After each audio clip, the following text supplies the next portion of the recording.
गणपति रख लाज मेरी गणपति अपनी शरण में लीजिए कर आज मंगल गणपति कर आज मंगल गणपति अपनी कृपा अब कीजिए रख लाज मेरी गणपति रख लाज मेरी Ganpati.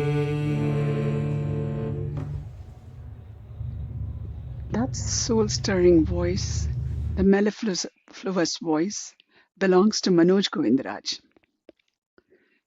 The more amazing thing and profound thing about this performance is his journey towards music. Back in 1994, Manoj entered a competition where the orchestra wondered how a blind person would manage.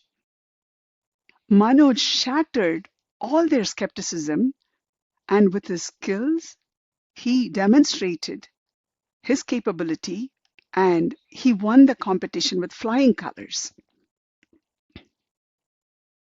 Manoj currently is living in Mumbai, India. He is a Hindustani vocalist, composer, and a teacher, traveling all around the world to spread joy of music. Apart from music, Manoj is an adrenaline junkie and he loves to skydive. He is a technology expert, an accessibility expert as well. This is Sudha Rajagopalan of Access Braille, your podcast host of the series Beyond Sight, Beyond Limits. Welcome to the show, Manoj. Thank you so much, Sudha, and I'm so happy to be part of this wonderful and a very unique podcast series that you've started, in which you have interviewed so many amazing and very, very illustrious visually impaired people from different fields. So thank you so much for making me also part of this wonderful venture. Yes, thank you, because you are definitely the living example of Beyond Sight, Beyond Limits, Manoj. Thank you so much. And, I was just thinking that this muscle that you have for success now, you have built a long time back when you were part of the boarding school, when you were 3 years old. Can you take us back there? Oh, yes. So my father, he was very, very, well, I must say adamant or very clear that I should go through the same grind and go through the same struggle as all the other children who came to that school. They all came from very far away places. And despite being in the same town where the school was, my father said that I should be in the same school and I should stay there and I should experience all of those difficulties and struggles that every other child was experiencing. And in hindsight, when I look back, I now realize that that was probably the best thing. In fact, I would probably call it the best gift that he gave me for my life,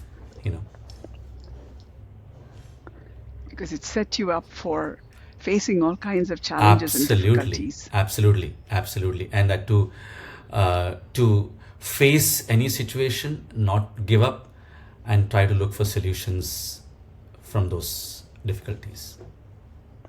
Were you able to come home frequently, or you were just resident there and your parents visited with you? No, so I would come home for the weekend. So in fact, he kind of balanced it up, my father. He said that, okay, you know what, let's do this. Let's make you come home during the weekend, but for the rest of the week, you will be staying there. And I remember like there were a couple of instances when I was not able to go because we had some functions or some competitions over the weekend. I have literally cried because the living conditions were just so poor there. But then I think my parents were very, very strong, and it's all because of their strength and their blessing that I am what I am today. Yeah, no, it is. It is. I guess when you go through that kind of challenge at a young age, Correct. you're prepared to plow through any of those challenges later in your life as well, and it doesn't cripple you. It definitely, Absolutely. right? Yeah. In fact, actually, I feel that it actually makes you even stronger. So when you fall, so you just decide, okay, now I have fallen. If I have gone back 2 steps, I would make sure to go back 20 steps. Go forward 20 steps. Yeah, So, yeah. yeah. So Manoj, how long were you in the boarding school? Oh, so there were 2 boarding schools where I went to. So one was the pre-K and kindergarten that we call in the US. So in India we call it nursery, junior KG, and senior KG, right? So I was there for 3 years, and then for my 1st to 5th grade, I was in another boarding school. Yes, for 8 years in total. 8 years in total. Yes, And yes, is that what other technologies you learned to do Braille there, read and write Braille there? yes, yes, yes. And what other Absolutely. things did you learn? So they somehow found out that I was inclined towards singing. So there were a few of us who were segregated, and we were taught music exclusively during after school hours, right? So basically, I even began my very basic music learning also in those schools. And then your Braille learning also. You were Oh, very yes. fluent with reading and writing Braille Yes, at that time? yes, yes, yes, yes. And then what about mobility training? Mobility training actually happened a little later when I moved out of that school, and when I started my journey in the mainstream. That's when my parents realized that I need to also learn mobility, because for some reason, like in those schools where I studied till my 5th grade, the conditions were so poor there that we did not have access to any mobility or anything like that. We were just stuck within the 4 walls, so we were not moving out on the main road and all that. So so my mobility training started much later. Okay, so how did you adjust to the mainstream school after your boarding school? Oh, so my parents decided that when it was 6th grade, they wanted me to get admitted to the nearby school to my home, which was a very reputed school. And so we went to the headmistress there. So she said very clearly, look, she didn't say no, but she said that we don't have any experience dealing with any visually impaired child. So he will be one among the 65 kids in class, and we will not be able to give him any special attention, obviously, because we are not equipped to do that. So my father said, look, my child has accepted the challenge. We have accepted the challenge. So then the headmistress was very open and considerate. She said, okay, you know what? Let's do this. And then I remember when the assembly happened, right? The very first day, the headmistress announced in front of the whole assembly that we have a visually impaired child in our school, and I want everyone to take care of him. And I thought that was such an That's so sweet. amazing gesture. Yeah, absolutely. And that's where the journey began. And in fact, my father even told her that, look, if you don't find him up to the mark, you can even demote him to a lower grade. He must have been so confident of you, Manoj. So proud. Yeah. So then, of course, then the rest is history. My friends, for many of them, I guess I was almost like a piece of wonder, because I think I don't think many of them would have seen a visually impaired person before in their life.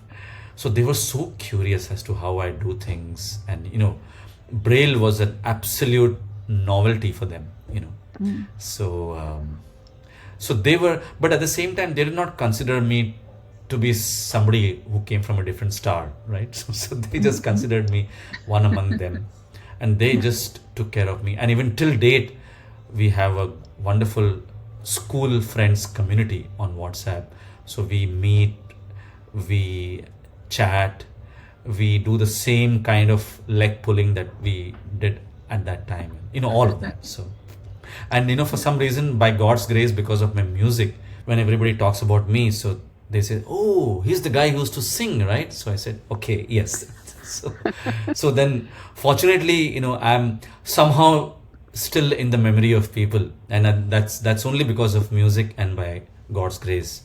So I think they were my friends, and of course my teachers. They were also helpful, and of course the most important, my parents. It is all because of their blessings and grace that I was able to tread this path and come wherever I have today. Yeah, I think Yeah. it's also your personality, probably, Manoj, that people remember you by, because you're always upbeat. And I also notice that a lot of times, like in a big crowd, people will remember me. Correct. I don't have talents like you in terms of singing or anything, but they remember me because I'm unique, right, in terms of my visual impairment. Correct. So people remember me because of that as well. Correct, So correct. there's an advantage to this so-called disability, I guess. Correct. Exactly. Yeah. Yeah. Yeah. Yes. So tell us how you got into music, or when did you know that you wanted to be a musician, or when did you know about your singing capabilities?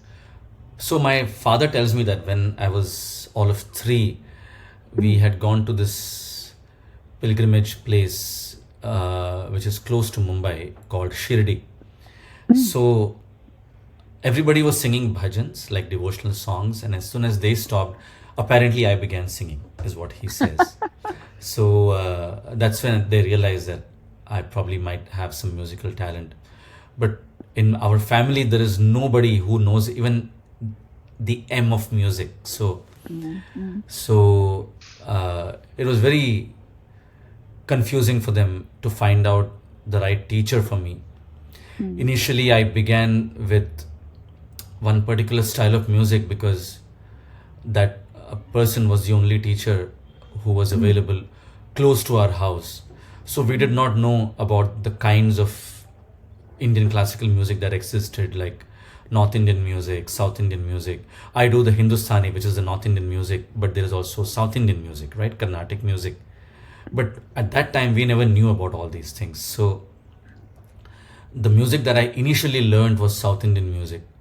But then when I went to my hostel, the boarding school where I was from first grade to fifth grade, there we had teachers teaching Hindustani music and segregating boys. It was a boys' school.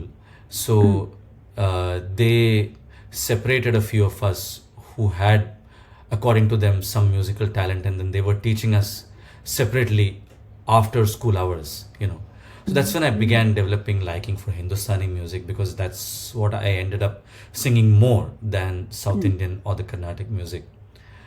And then while I was leaving the school, the teacher at that time made my father promise that, this boy has talent and you should make sure that you help him pursue this talent and take him forward.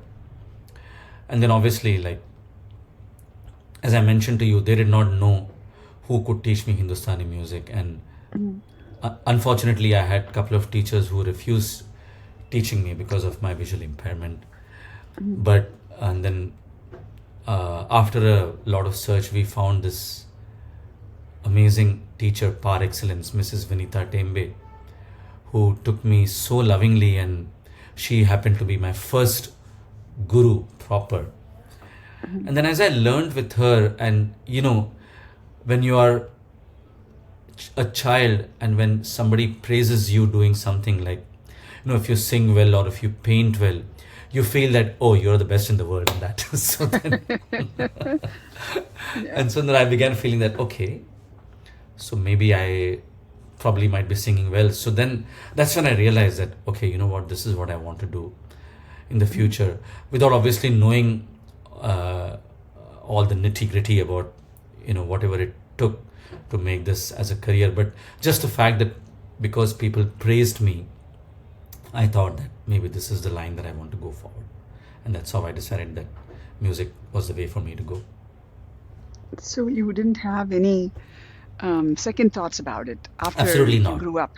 Absolutely not. In fact, when I finished my 12th grade and when the time came to enroll for the undergrad or the bachelor's degree, my father even asked me, like, fortunately, I was academically quite okay. So he said, if you want to do this music as a secondary thing, and if you want to have something else as your source of income. And of course, some years later, when computers came into being and I developed a liking for that, so obviously that was more paying in terms of job and all that. So my dad, even at that time, he had mentioned to me that, you're doing so well in computers, why don't you? In fact, I remember I was actually, I had begun teaching music to 3-4 students, but at the same time, I was also going to a computer firm for 1 day a week as a web accessibility tester. Wow. And that was actually paying me much more, like 10 times more than my music. But I was very, very sure. I told my dad, you know what, I want to do music for sure, and that's it. And I think I realized that when parents see that determination in their child, then they also have to give in, right? So, and of course, then the opportunity came for me to come to the US, and then of course, rest is history. So, so then I never had any second thoughts about music being my career. That's wonderful. I think because you were a Braille literate, you were able to read all kinds of music easily also, huh? Right. But of course, interestingly, I was never using Braille to read music because our music is such that it's all Listen. oral and verbally communicated music. So you basically listen to your teacher and you try to copy it. So unlike Western music in which they read sheet music, ours is all oral tradition based, meaning you memorize. And then of course later on, and even now, we record music. Whatever we teach, we record it because we feel that that's the best way by which the student listens to the teacher and learns. So in fact, for years I did not write any of my compositions that I learned from my teacher. And then after a while, she suggested to me that, you know what, if you want to teach music, why don't you just make like a collection of all the things that you have learned so far in Braille, just the lyrics. And then when I would read the lyrics, I would obviously remember the tune. So that's how I even began writing just the compositions. But notations per se, no. I mean, I have never done that. I have always memorized notations.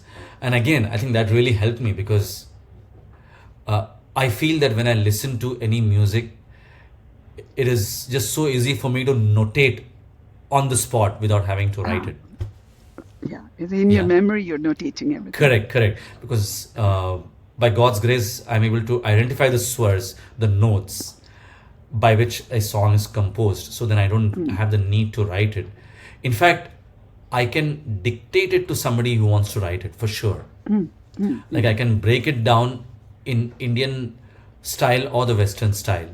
And I can break it down and dictate it to people. But for me personally, I have never felt the need to read or write notations.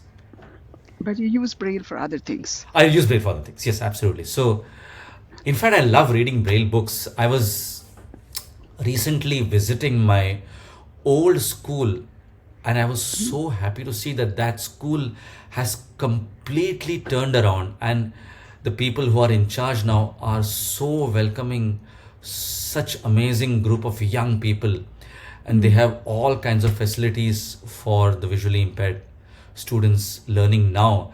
which we never even dreamt of. In fact, for us, the situation was such a difficult one. In fact, the living conditions were so poor when I was studying there.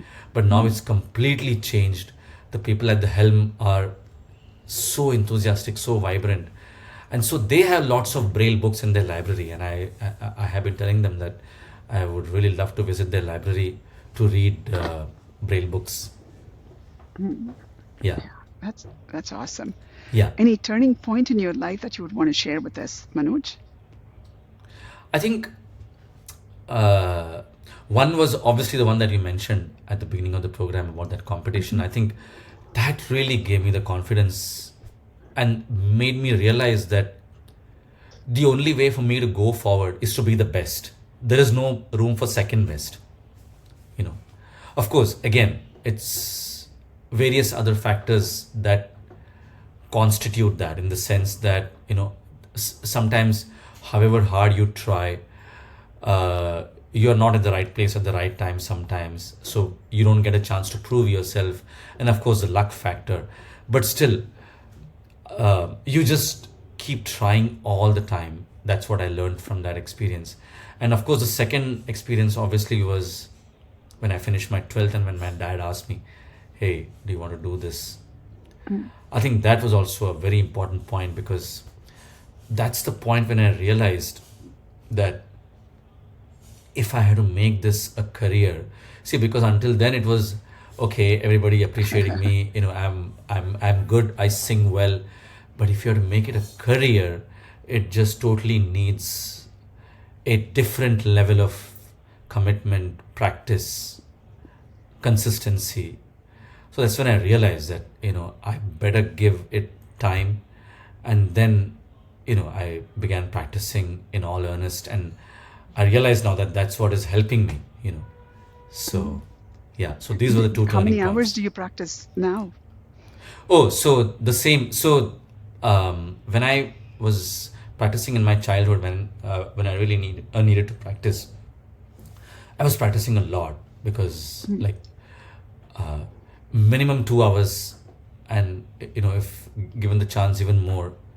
So what happens is, once you practice for that long, it really helps you for the rest of your life. Yeah. So now, fortunately, I have come to a stage where I have realized that I have to just be regular with my practice and constantly have music in my head. So I have a dedicated time of the day between 11 a.m. to 1 p.m. every day. So where I practice, so I may not practice for the whole 2 hours, but that is my dedicated time when Awesome. I would want to really make sure that I practice, unless of course I have to go out for some urgent work, or if I have a class, then obviously that may not happen, but on a regular basis, that's the time that I have kept for myself. So even now, I think practice is so important, because it's like a machine. Your voice, your vocal cord is like a machine. So you have to constantly keep using it, keep polishing it, you know, just like you would do to any other machine or a tool. So, yeah. That's awesome advice for all the people who want to be Yes. musicians. Yes. Yes. So, Manoj, I know that you love technology and Yes. you're really extremely good at it. So, with the accessibility testing and the early introduction to technology, how are you marrying your technology and the career that you have? So, technology, in fact, sometimes I must confess that I would be so enamored and attracted to any new technology that I would actually get involved in it so much that it would almost be like an addiction to me. Like I would stay up late till night, and then, you know, not being able to get up in the morning to do my practice and all that. But then, of course, I realized that, okay, you know, I had to control myself and make sure that I only give it time till a point where I realized that, okay, you know what, I had to stop. And then that's how I ended up having social media managers, because I realized that once I I mean, if I were to get into all social media myself, I would just be lost in it, you know. And then I would not have any time to practice my very own existence, which is music, because of which I am wanting to do my social media, right? So then that's how I entrusted that job to somebody else. And I think now I'm happy that I am able to strike the right balance between the two. That's awesome. Yeah. But then you use technology enough for you to produce Oh, your own yeah, music. absolutely, absolutely. And in fact, even so, I may not have the top of the line equipment because I guess like I don't need to because there are people who are there to help me with that. But even when I do like a simple recording on my Mac using Logic Pro, I try to enhance it. I try to add reverb. I try to explore Logic Pro and the various plugins. Sometimes I even end up messing up the recording. But then that's how you learn, right? Yes, yes. So yes, so I am still doing that. Just yesterday I was talking to a friend of mine and I was mentioning if I could maybe have a MIDI keyboard which I could just plug into my Mac and just compose music. Sometimes, you know, when I have to just record a minute or two of music, and for that, when I had to tell people, I feel that probably I can do that. You know, if it's just a minute of two of music, I can play that myself and I can try to record it. So those are the things that I would want to give it a shot, you know. Yeah. But of course, making sure that I don't give up on my Overdo music it. time. Yeah. Yeah. Yeah. Moderation is the key, I guess. Key. Absolutely. Absolutely. Totally. In fact, that's what I realized even when it came to eating. You know, obviously, just like all of us, I'm also a great lover of food. But I realized that if you eat in moderation, then you may not even have to have any food restrictions because sometimes you say, oh, you don't eat this, you know, you don't eat fried things, Yes. you don't eat sweet. But if you have everything in moderation, see, the problem happens when we overeat, right? Yes. All the Yes. diseases spring up when we Yeah. overeat and when we don't focus on moderation. So the Yes. key is moderation, and I would think that that applies to any field in life. So if Yeah. you are absolutely sure to draw a line, then I think everything is taken care of by itself. Yeah. Yeah. But I guess you have not learned how to do moderation for your adventures. Tell us about your Ah, skydiving. oh wow. Well, I mean, I have in the sense that, I mean, given the chance, like when I was in the US, I remember telling people that mm, I would not mind visiting Niagara Falls every week. You know, it was such an amazing, it still remains one of my favorite places. And given the chance, I would not mind trying skydiving and bungee jumping or parasailing Yes. all on the same day. Yeah. But but obviously my friends you know would not allow me to do that, and I think that's where the moderation happens because of their restriction that they place on me. But yeah, Yeah. you're right, maybe given the chance probably I might end up doing everything on the same day. But what do you see differently, or what's your experience when you're doing parasailing or bungee jumping, any of that stuff? i How think do you just experience the world around you? Yeah. I think just by way of listening, you know, just by way of listening and feeling, you know. So you listen to the sounds around you. So I did virtual skydiving when I was in Singapore. It was such an amazing experience that, and that's when I realized that this is what happens when they do skydiving.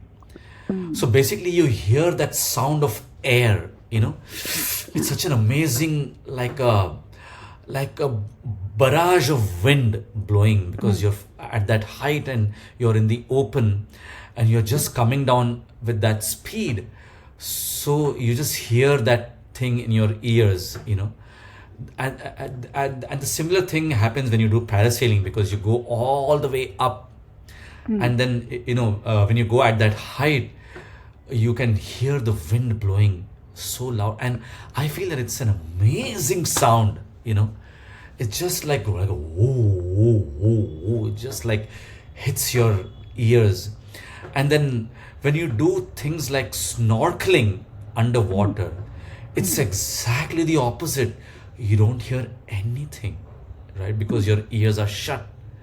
You don't do like you don't hear anything, and it's just like a calming, peaceful, serene feeling that you have within you.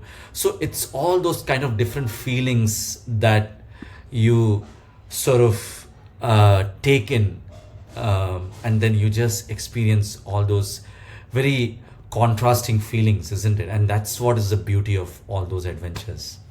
Yeah. But I Yeah. probably think that you would experience all of that with your music, with the Yeah. different genres of music that you sing, right? Yes, absolutely. So on the one hand, we have the classical music wherein we just do it with the tanpura, right? Yeah. Like a soothing tanpura sound. That's what we use. Tanpura is like the drone that plays in the background when we sing or when we practice music. And on the other hand, when we sing other genres of music, you have the full orchestra, you know. Yeah. So that's a different kind of feel. So yeah, you're right. So even in music, you actually get to experience these different kinds of sound frequencies. Yeah. But with these Yeah. adventures, I guess you get to move your body. Oh yeah, You get to be out in the absolutely. nature. So that's wonderful. Absolutely. Yeah, it's really fascinating. I can tell So, you that, and Manoj, even I all the think, roller coaster rides too, right? You know. that's right. Yeah. I used to love the roller coaster rides as well, but I have not gone back on any of them after my vision loss. So it'd be Correct. nice to see how I feel. Oh, absolutely. I'm sure you'll do great. So we're almost coming to the end of our podcast. Manoj, I have a couple of questions, but before Yes. that, would you Yes. like to share anything with the viewers? I think the best thing that I've realized, like I mentioned to you, to be the best, you know, and never compromise on that. And secondly, to be honest with whatever you do. So whether you're doing music, whether you're doing painting, whether you're doing anything, just be honest with it, you know. So sometimes by being honest would also mean that you may feel that, you know what, probably this may not be for me, or I have to do it differently, you know. So be honest and accept, and then if you take it up, be the best in it. Yeah. Yeah. A better version of yourself every day, huh? Yeah, absolutely. Absolutely. Totally. Yeah. So the question that I have for you is, if you have unlimited resources, starting from, real estate or money or people or computing power, AI power, whatever, you name it, if you have all of it, what is the one thing that you would want to do for the visually impaired and blind community? I think I would like to make a car for them. Yeah? Yeah. You mean I a would want self-driving car? self-driving car. Yeah. I would like to, although like there are self-driving cars on an experimental basis, but I would want those cars to be accessible to everybody. And blind people, visually impaired people should just be able to say, hey, you know what, let me just go out and get things for myself, I mean, well, they can do that even now, but still, like, I feel that car is so fascinating.